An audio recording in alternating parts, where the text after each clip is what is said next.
Hey everyone, today I have a tutorial using the Wet n Wild Comfort Zone eyeshadow palette.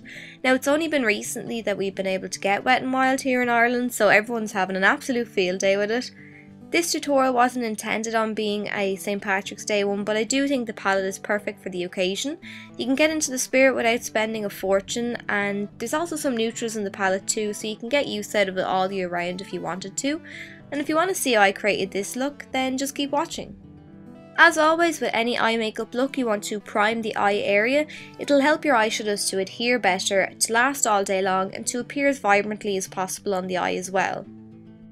So as I said, we'll be using the Comfort Zone eyeshadow palette.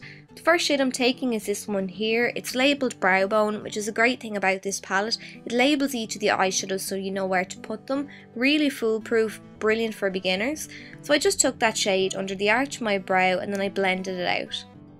Next we're going to take this gorgeous shimmery green labelled Eyelid, and that's exactly where we're going to put it. We're just going to pack it across the eyelid using a C-shaped brush. So you want to pat on the eyeshadow to eliminate any fallout, or as much as possible. You will get a tiny bit of fallout with these eyeshadows as they are quite shimmery.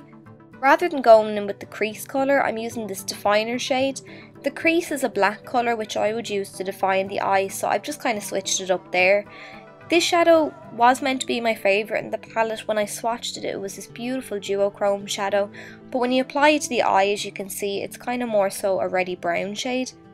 I think it's just the top layer of the shadow that is that really nice greeny blue colour, and then when you get to the other layer of the shadow, it's just a red brown shade, but it did work out quite well as a crease colour.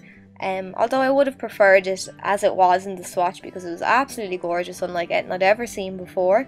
Anyway, what can you do? I just applied it to the crease and then I took a fluffy blending brush and blended it out. Now I'm going to go in with that crease colour shade.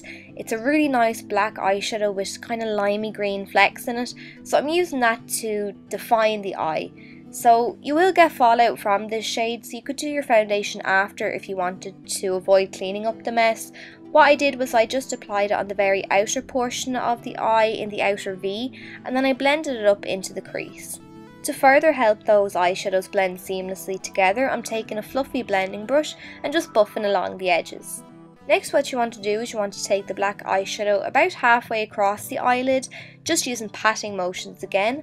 Then we're going to add some definition to the upper lash line by taking the black shade again and just pressing it as close to the lash line as possible. It'll define the lashes and give us a bit of a smoky look too.